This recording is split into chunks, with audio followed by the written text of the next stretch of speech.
Се зависи од чекорите кои што ќе следат. Да, иначе првиот печаток, многу е важно. Значи првиот печаток е многу важен.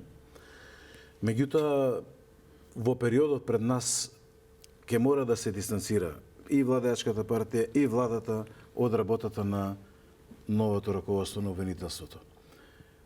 Сие има сега одговорност за првиот човек таму и извештаите ќе зависат од тоа, во тој дел. А ќе зависат основно дали имаме радикална реформска агенда или не. Со тие потези владата ќе покаже дали е искрена во намерите да го реформира или само сака да го смени крвотокот во институциите и да несе крвна група со... Сите овие случаи да се водат крајно транспарентно. Значи транспарентно. Меѓу другото да се гради критичка оценка и од страна на експертите, професионалците, медиумите и граѓаните пошироко. Значи на тој начин ќе гради оценка за случаите и Европска унија. Дали тие случаи се завршиле на еден транспарентен начин, во една законита судска постапка или не. Прекинувањето на постапките... Не очекувате дека негативно ќе бидат оценети еве барем во извештајот околу напредокот на земјава или па воопшто од меѓународната заедница? Па не би требало, ако е процесот транспарентен, ако сите сме убедени дека одлуките се сосема исправни, тогаш мислам дека тоа ќе го нотира како забрзување на процесите, расчистување, бидејќи ние ги влечеме тие со години, опашки тука се влечат со години. Тоа би требало да заврши побрзо. Од аспект на Брисел, јас долги години сум соработувал со нив, од аспект на Брисел, не е успех за една држава да изведете премиер или министер или висок функционер во судски прогон или пред органите судско обвинителство и така натаму. Не е тоа успех за државата. Тоа покажува дека вие сте имале разорен систем претходно. Штом се дошло до една таква ситуација да имате високо коруптивно профилирани први луѓе на државата кои што ја водат. Значи тоа е исто така лош печаток. Кој печаток ќе го суди Брисел? Тој откако е почната постапката дека еве се бориме против корупција или тој дека сме биле длабоко разорен систем, па имало простор и можност, порозен бил системот, па се појавиле премиери и министри со корупција. Затоа велам, ние не смееме да гребкаме по површината. Значи, нас ни треба длабокоорање на системот. Нас ни треба системски пристап. Ни треба длабоки системски реформи. Значи, ако продолжи вака, обвинителот сам да се бори со тие работи во постојната аура, мислам дека ќе биде ограничен, ќе биде како ајкула во аквариум.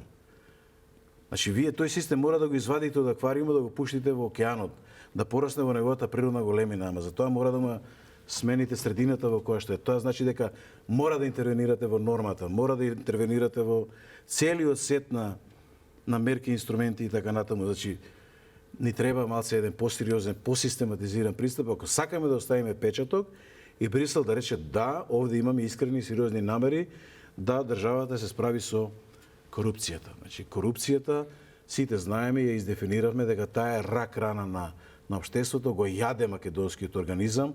Јас 100 пати ќе повторам, нека не ми замерат гледачите, следете го Global Financial Integrity, следете ги неговите годишни извештаи во сите посткомунистички држави. Македонија е лидер консекутивно со години таму. Извештаите говорат, пазете со научна методологија, дека не испаруваат од системот годишно околу половина милиарда пари, внимавајте, од буџетските сметки, не збориме за сивата економија, таа обично е пута 2. Дали ова општество, ова стопанство може да издржи корупција или сива економија од половина милиарда? Мислам, тоа е страшна работа. Значи, ние затоа имаме ниски пензии, затоа има администрацијата ниска плата. Ние ако сакаме професионална администрација, платата треба да иде со коефициент 3,3 од просекот во Македонија. Значи, нема играње, луѓе. Ако сакате професионалци да донесете, ќе ги платите. Иначе ќе ви одат надвор. Ќе ви одат надвор. Значи, повторно доаѓаме до заклучокот дека нам ни се потребни радикални системски реформи скоро во секоја област на општественото живење, затоа што 36 години Македонија тапка во место, луѓе. Не ви треба друг показател. Погледнете го бруто домашниот производ на годишно ниво. Па срамота е. Срамота е. Да бидете премиер 4 години и по истекот на вашиот мандат не сте зголемиле додадената вредност во државата ни за 1%, и вие да барате нов мандат и да го добиете, па тоа е пораз за целата нација, за државата е пораз, луѓе. Не можеме, мислам, како да ви... Пак ќе го повторам тоа. Израел на 20% помала територија од Македонија. Нема вода, само во северот има. Во изразито воено окружение, нон-стоп се во воена состојба. Произведува преку 300 милиарди долари годишен производ, ние не можеме 15 да произведеме. Буџетот нивни е 80 милиарди, ние се препелкаме со 5-6 милиарди. Што може да направите вие со тоа? Ништо не може да направите. Македонија нема додадена вредност, луѓе. Знаете ли колку компании се затворија во последниве години? Странскиот капитал бега. Значи, ние немаме исчекор во економијата, луѓе. 65% ни е задолженоста во однос на бруто домашниот производ.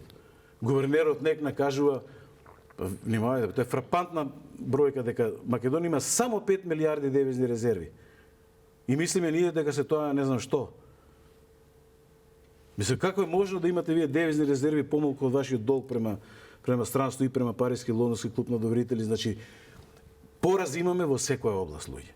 И не свативме дека во Македонија треба радикален пристап.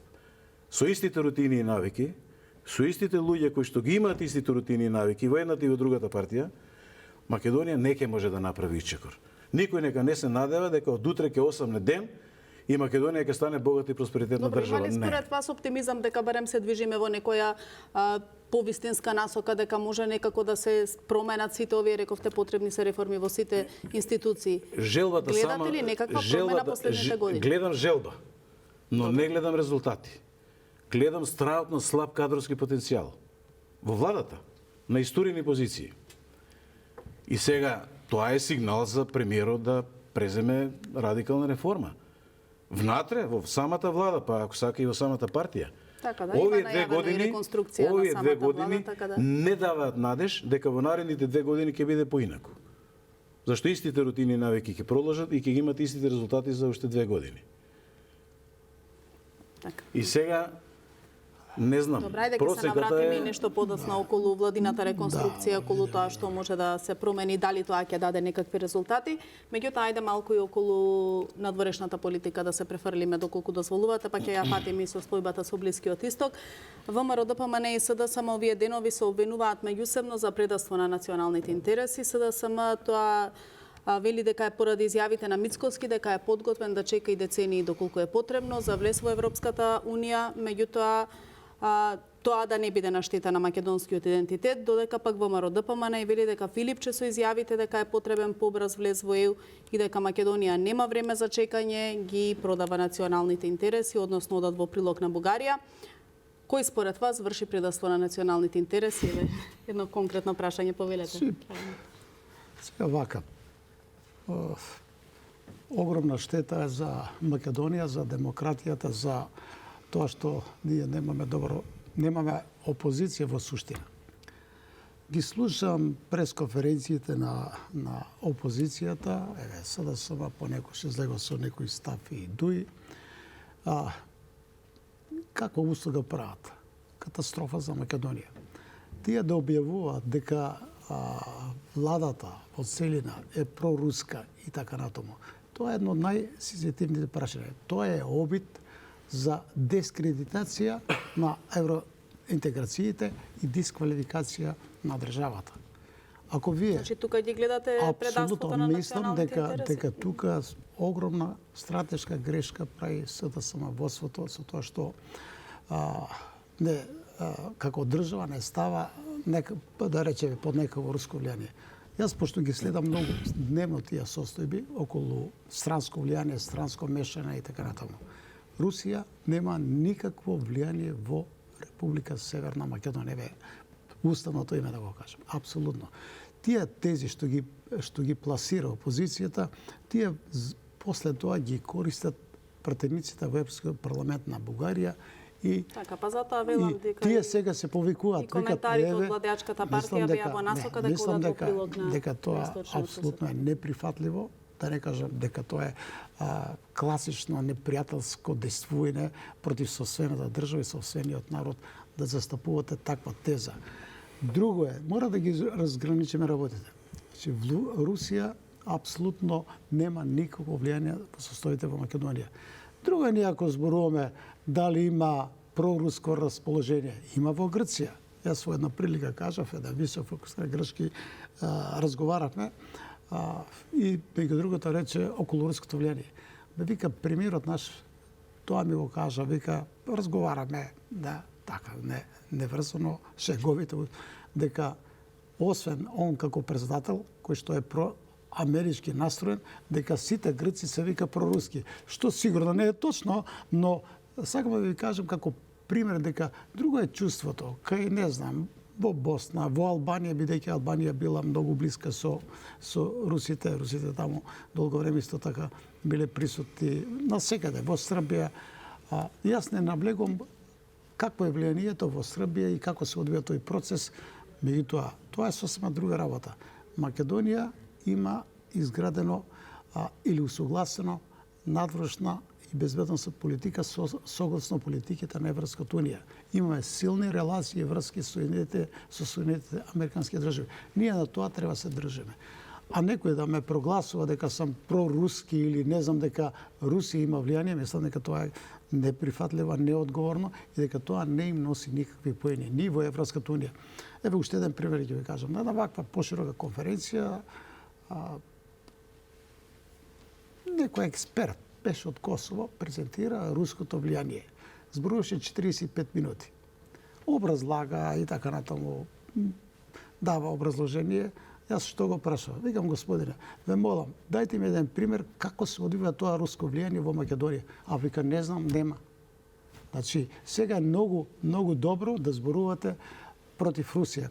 Кога имате средба со представник за Европска унија, тоа да го зборувате супер се ти. И тоа е наратива што го практикува СДСМ, да се покаже дека тие се против Русија, а дека власта и така натаму е проруски определена. Добра, околу... Реков, друго е са чувствата, симпатиите, тоа е сосема индивидуално право кој кого сака, некако... Дали според вас е оправдано Македонија да чека еве со децении, доколку е потребно, пред да има предвидливост на евроинтегративниот процес и пред да се добијат гаранции, или сметате дека Македонија нема толку време загубено? Наш стратешки, национален, значи државен, граѓански интерес е ние што побрзо да влеземе во Европската унија и овој геополитички момент, кога имаме сложени геополитички, економски, безбедност состојби, доколку прво не верувам дека тоа така брзо може да биде, но ако има таква шанса, јас верувам дека владата и во целина како држава таа шанса ќе ја искористиме. Се уште не гледам. Инаку ние навистина живееме во исклучително сложени, еве рековме геополитички, економски, безбедности состојби, затоа што војната во Украина создаде огромна конфронтација помеѓу Русија и Европската унија. Сега имаме конфронтација помеѓу Соединетите Американски држави и Европската унија. Имаме развечување внатре во НАТО. Имаме воена затоа во такви услови прашањето ми беше дали треба и Македонија може да чека уште воена операција која децении. се одвива во Иран од страна на Соединетите Американски држави и Израел. Ова жариште, значи, се рефлектира последиците низ цел свет. И веројатно ќе бидеме и натаму можеби, затоа што сакам да кажам, никој не може да процени и да предвиде како ќе се развијат работите во свет. Ниту. Добро, ќе А дали ние подоцна околу сигурно дека јас сум за, меѓутоа имам што вика новинарот Гајдов, имам 3 амандмана кои што ги доставивме како барања до Европската унија. Значи бараме прво нека донесе заклучок Советот на Европа дека македонскиот јазик ќе биде официјален службен. Тоа не е направено и поред тоа што СДСМ тврди. Второ, не можат овие, да речеме, идентитетски прашања да бидат основа за вето. И трето, да започне имплементација на одлуките од Страсбург за судот за човекови права. Да започне. Да видиме дека Европската унија е конструктивна, дека ги почитува правата на сите и да има еднаков третман Македонија како и другите. Еве, како што има третман Црна Гора, како што има Албанија и така натаму. Мора Европската унија да отвори, да речеме, пат за ние да одиме напред. А вака, само со најави, мислам дека дека мора да изградаме ние стратегија како држава како Македонија ќе движиме напред. Тоа треба да се направи, а овие најави дека ради геостратешката состава, ја верувам дека тоа ќе има инпут, ќе има некакво влијание, но дали тоа ќе биде клучно за да се забрза овој процес. Инаку со ова ќе завршам. Според сите анализи, Македонија е прва по реформите компарирано со сите други држави. И со Црна Гора, и со Србија, и со Но дали Албанија, доколку и Косово. тоа биде потврдено и Тоа треба да во биде јуни, по сите елементи, затоа што ние сме критични, јас сум кои реформи? Јас не гледам реформа. Имаме најмногу закони усогласени со директивите, со регулативата на Европска унија, најмногу, и тоа најквалитетни закони донесени. Таа е една работа. Имаме за среќа, имаме многу поефикасна борба против корупцијата, која што сигурно дека генерално никој не е задоволен од резултатите, но компарирано со другите, тоа што се случува во другите држави.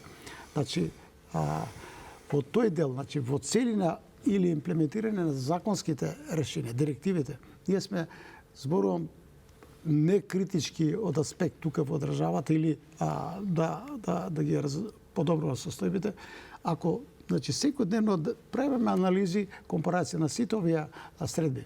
Речеме, имаме најдобар систем за борба против, меѓу другото тоа, пошто изворно го следам, тероризмот.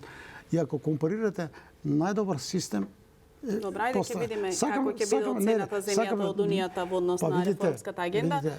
Оценката на Европската унија е секојаш политичка. Ако добијат сигнал дека треба да оди Македонија напред, ќе оди. Беше случај со Црна Гора. Значи, најлош настап да има, вика, супер, браво. Албанија, сега е во центар на Албанија. Албанија, да ви кажем еден пример. Околу, само еден збор, ќе завршам. Да ја задржите мислата за подоцна, бидејќи да му дадеме збори на господинот Ристовски. Нема проблем, зборувам. Повелете ви околу што според вас е нели предавство на националните интереси, која партија според вас го прави тоа и има ли време Македонија децении, 10 години или повеќе да чека за влесно во Европската унија, при тоа да се добијат 30 години чекаме, не 3 гаранции и предвидливост. Најголемото национално предавство за мене, значи, тоа има огромни историски последици, е промената на уставното име и придавката Северна. За мене тоа е најголемото национално предавство и тој печат ќе си го носи Социјалдемократскиот сојуз. И јас во неколку наврати говорам, следниве 20 години нека не смета дека народот ќе даде подршка. Значи 20 години, не 2, не 10, како год сака да се реформираат. Тоа сидро нив ќе ги потоне и ќе ги потопи, како мечера во Словачка ќе дојде до 2%. За мене тоа е најголемото национално предавство. Дел во тоа национално предавство учествува и пратеници на ВМРО-ДПМН. Под координација на делот врвното раководство на ВМРО-ДПМН во тој период. Без тоа не беше можно. И целата борба на меѓународната заедница сега е и на ВМРО-ДПМН да му го залепат тој сегмент, да му ја залепат таа етикета, дека во суштина тие го споделуваат ова национално предавство. За мене, јас го дефинирам како национално предавство. И во тој сегмент и ВМРО-ДПМН ќе мора да се испере од таа етикета, зашто и за него е веќе тоа сериозно сидро, и прифаќањето на придавката Северна за новата влада исто така сидро, и тоа ќе се одрази на авторитетот на партијата во периодот. Внимавајте, колку и да кажуваат анкетите дека прашањето за Северна е на 7-8 место и не е приоритет во интересите, дека економската сфера е на површина и така натаму, бидете убедени дека нема човек на улица што тоа не го чувствува дека е најголемото национално предавство во овие 35 години. Сакале ние тоа си го признаеме или не, тоа е така. И секој што ќе се согласи да прифати таа придавка, влегува во тој пакет. За мене е тоа така.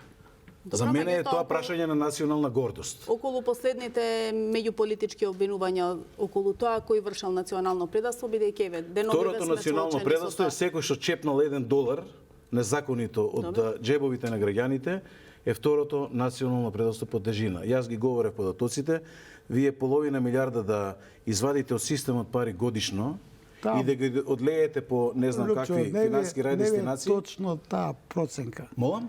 Не ви е точна. Таа Читам е сега. Не, само точна, јас дозволете. те молам, Не, отворете методологијата. Повеќе, значи има проценка дека зборам. за овие 35 години 70 милиарди евра се одлеани од Македонија. Не само од буџетот. Јас зборувам говорам од сите други. за Така да- научната- Не, јас зборувам дека тоа е помалку од ту колку што се одлеале пари од оваа Нема, јас држава. спомена претходно, не знам дали забележавте. Да. А половина милиарда се од официјалните биланси на државата. Зборам од Вие буџетот зборувате за на од буџетот државата и од само, локалната пошироко. самоуправа. Пошироко. Сивата економија си е башка. Значи, таа по други канали влече уште половина милиарда, може би повеќе, Да ви не знам. кажам, еве, колку пари се одлеа со криминалната приватизација. Зборуваме ние од самостојноста на Македонија до сега. Така да, Тоа е тие второто проценки национално предостојство. Вие да го крадете својот народ, да му постојано очите да ви се во джебовите на народот, а видите дека нечи економски интерес ќе порасне, а ќе видите дека нечие богатство е пораснато, вие одма очите ви се таму да му земете. И внимавајте, погледнете управата за јавни приходи. Очите си постојано вперени таму каде што се појавува капиталот. Вие сега им се вперени во аутсорс индустријата. Јас говорев во една прилика, замислете, тие млади луѓе денеска аутсорс од Македонија генерираат повеќе од половина милиарда додадена вредност во држава со умот, луѓе, цената на умот на светскиот пазар по научна методологија, ноу-хауто, вештините, знаењето, умењето е 18 до 22% во вредност. Цената на капиталот е 3 до 5% вредност на светскиот пазар. 5 пати е разликата од цената на капиталот до умот. Каде треба Македонија да вложи? Во умот. Зашто умот носи капитал. И сега вие, како управа за јавни приходи, ќе го избркате тој потенцијал од Македонија, закачите му вие некој данок повеќе и тој ќе се пресели во Бугарија. Луѓето се умни. Никој не сака да плаќа данок на државата. Дајте му фер данок, секој ќе сака да плаќа. Товарете му се вие со данок, ќе побегне. Не можете да го задржите. Било да е стран капитал, било да е домашен капитал. И од тука, значи, ние треба да бидеме малце помудри во целата оваа ситуација. Значи, ние треба малку да го растеретиме стопанството. Не треба управата за јавни приходи, секој независен извор на финансиска моќ, да го товари веднаш. Да го става веднаш во барабан. Па заработиле луѓето на, внимавајте, студенти отишле во Америка, заработиле work and travel некој денар и вие сега ќе могат да ночите мајката. Па по која логика, која нормална држава тоа го прави? Па тие млади луѓе треба да одат да склопуваат пријателства. Треба да си ја бараат својата иднина. Зошто да се товарите? Заработиле честно. Таму се оданочени. Што мислите, таму ги добиле парите без да платат персонален данок? Платиле. Зошто два пати да им взимаме? Како држава. Значи, ние имаме сега на сцена имаме неправда. Внесете ли вие неправда во коренот, крошната ви е трула, немате вие резултати. Затоа јас сум поборник, јас сум либертаријанец. Слободата е иманентно својство на секоја индивидуа од раѓање. Значи, иманентно својство е, луѓе, така сме создадени да бидеме слободни. Не сакаме никој да ни се товари, па на крај ни државата. Државата треба да стане партнер. Ние сме избрале како апарат да постои за да спроведе одредени наши интереси. Ние не постоиме заради државата.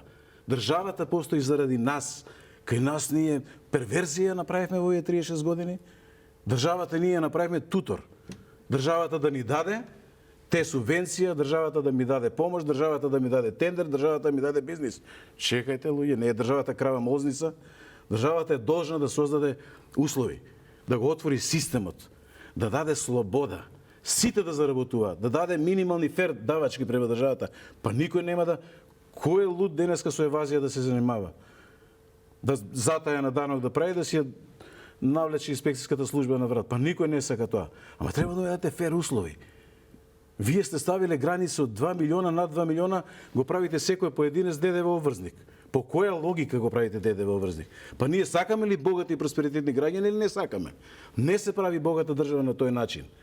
Богата држава се прави ако имате богати поединци, богати граѓани. Само богат народ може да даде богата држава. Богата држава никогаш не направила богат народ. Запамтете, ние ни треба и во тој дел систематизација. Мора ред на нештата да поставиме, а ако сакаме просперитет луѓе, само богати поединци, ништо повеќе. Индивидуата највисоко на пиедесталот, се неа да е подредено, не да ја дава државата, да ја создаде услови и да не им се товари на луѓето, да се тргне, да стане невидлива, да стои во ќошот, да слуша што ќе им кажат поединците. Микро, малите и средни бизниси, луѓе, тие се богатство во Македонија. 80% од бруто домашниот производ се во микро, мали и средни бизниси. 67% сите вработени се во микро, мали и средни бизниси. Каде треба да вложи државата? Таму. Во микро, мали и средни бизниси, а не ИПАРД програмата ни е закочена 10 месеци. Во интерес на времето, бидејќи имаме уште 10 на минути, да. Имаме уште 10 на минути, малку и околу она што се случува на Блискиот Исток. Додека цел свет предупредува, Европа веќе се подготвува и најавува отварање на нафтени резерви, властите во Македонија тврдат дека состојбата е апсолутно стабилна. Но уште колку долго би можела да биде е моето прашање, доколку цените на енергенсите продолжат да растат и очекувате ли дека ќе излезе и со нови мерки? Прво јас спомнав веќе дека оваа воена операција што се одвива, дека има силни негативни ефекти на секаде во светот, има и кај нас. Мој совет што е владата да формира еден кризен штаб кој што и краткорочно, но и долгорочно ќе ги планира сите мерки, активности. Значи треба да бидат по зголемена мобилност сите министерства, посебно сега делот за економија. Значи имаме силни предупредувања и од Европската унија и од други поразвени држави дека можно е да потрае кризата. Јас реков на почетокот дека никој не може ни да процени, да предвиди како ќе се одвијат. Но ние мораме да разработуваме најлошата варијанта и да бидеме подготвени. Па затоа реков, сите се подготвуваат за најлошото сценарио, дури да... Значи, мојата сугестија да се формира кризен штаб.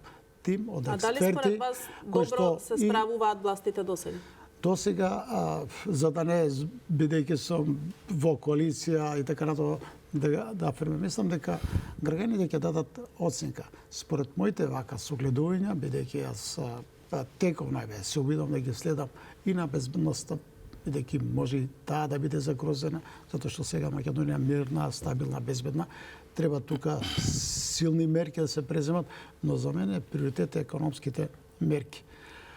Дали само владата или треба да се мобилизираат целокупниот стопански, економски потенцијал? Мислам дека треба мобилизација, треба креативни, способни луѓе да помогат да формираат тим владата која што ќе ги дефинира правците на како и на ќе се движиме натаму како држава во услови на зголемени, да речеме, турбуленции во светот и кои ќе имаат одрз во Македонија. За сега мислам дека добро мерките што ги преземат. Во суштина ние се покажаме дека сме имуни на ваква за краток период на економските, да речеме, проблеми или на недостаток на енергија, но долгорочно мораме да бидеме многу поподготвени ако сакаме со помали последици да поменеме како држава. Ние сме мала држава, немаме потенцијал да влијаме на сите овие процеси и мораме да водиме сметка. Значи, оваа глобална, да речеме, кризна состојба, мораме да се држиме и до Европската унија и да ги одржаме овие стабилни, силни врски со Соединетите Американски држави. Инаку, самостојно немаме потенцијал да се справуваме со... А може да имаме. Може да имаме. Може да имаме. Може да имаме. Добро, повелете и вие, потребни ли се дополнителни мерки и дали е стабилна состојбата во односевена? До владата, до премиерот, до министерката за финансии. Зошто ја чуваат акцизата на гориво? Добро, најавите беа дека доколку продолжи понатаму, има и продолжување на кризната состојба, Дозволете се да искажам. Зошто не ја чепкаат акцизата? Горивото е луксус или е потреба? Зошто ја чуваат? Заштитна мерка е? Имаме рафинерија? Или е развојна мерка? Што? Царината? Развојна е? Заштитна? Па има кај да интервенира владата. Не само кај горивата. Кај сите енергенси во државата. Сме ни енергетски независни? Не сме. Колко е увозот на струја? Да ве подсетам. Кога дојде ВМРО ДПМН 2006 на власт, годишно Македонија увезуваше меѓу 60 и 70 милиони евра струја. Колку е нараснато стопанството, индустријата, домаќинствата во овие 20 години од 2006 година до денес? А денес увезуваме колку? 200 милиона евра. Така? Не ги имам точните биланси, меѓутоа преку 200 милиони евра ние денес имаме увозна струја. Тоа значи дека во изминативе 20 години ние живееме енергетски пораз, кој што е 150 милиарди годишно. За толку се намалени пензиите, за толку се намалени процентуално сите во администрација плати, за толку имаме пораз во државата, луѓе. За толку државата се товари на секој. И на нас овдека во просторијата. Бидејќи сме на сосема на крајот на емисијата, Значи, да се извинувам, поентирате. само да завршам мислата. Кога веќе го имате проблемот, сме потрошиле 95% време да удриме у коренот на проблемот, го знаеме проблемот, луѓе, според Ајнштајн 5 минути решението. Треба само храброст и треба само систематизиран пристап. И ете ви го решението. Че Македонија може да дојде до решение. Меѓутоа треба да знаете како, да умеете како и треба да имате храбри одлуки, луѓе. Нема чекање. Нема. Утре не е наш ден, луѓе, денешниот е нашиот ден. Утрешниот е на Господа. Нема утре. Нема во следниве 6 месеци. Нема планско стопанство 5 години. Нема. Денес е денот. Ако вие денес не се зафатите со радикални реформи, ништо не правиме. Повелете, ама сосема кратко ве молам, бидејќи мора да се одјавува. Популизмот во воденето на државата е катастрофален, на крај завршува. Се сложувам со се што рече Лупчо во ред е тоа околу економските состојби. Меѓутоа, дали оваа држава во овие кризни моменти може ке се предловочи кризата, треба да функционира система за безбедност. Дали е тоа без пари? Дали треба да имаме систем за одбрана? Дали треба да функционира система за здравство и така натаму? Значи, многу лесно е од страна на како опозиционер да предлагаш се, нафтата да биде без пари и така натаму, да таа пропаганда. Значи, не, реков, вие сте во право. Зборам јас за опозиција што кажува, намали ДДВ, намали акцизи, не знам, и така натаму, царините ги намали. Тоа ќе ни судре брзо од глава и после ќе видиме како ќе функционираме како држава. Значи, треба се да биде добро издржано, планирано и да се води сметка првенствено за тоа да не се покачуваат цените во маркетите, да не се покачуваат. Тука да не ловат трговците во матно. Значи, тука треба системот да биде стабилен, силен, контролите, а инаку дека ние ќе мораме да го формираме буџетот за да функционираме како држава, ќе мораме. И во полоши состојби државата мора да функционира. Во спротивно ќе колабираме за 3 месеци. Тоа е Ве молам во друга прилика. Почитувани гледачи, ви благодарам што не следевте и оваа вечер. Останете со програмата на Канал 5 телевизија. Од мене пријатно.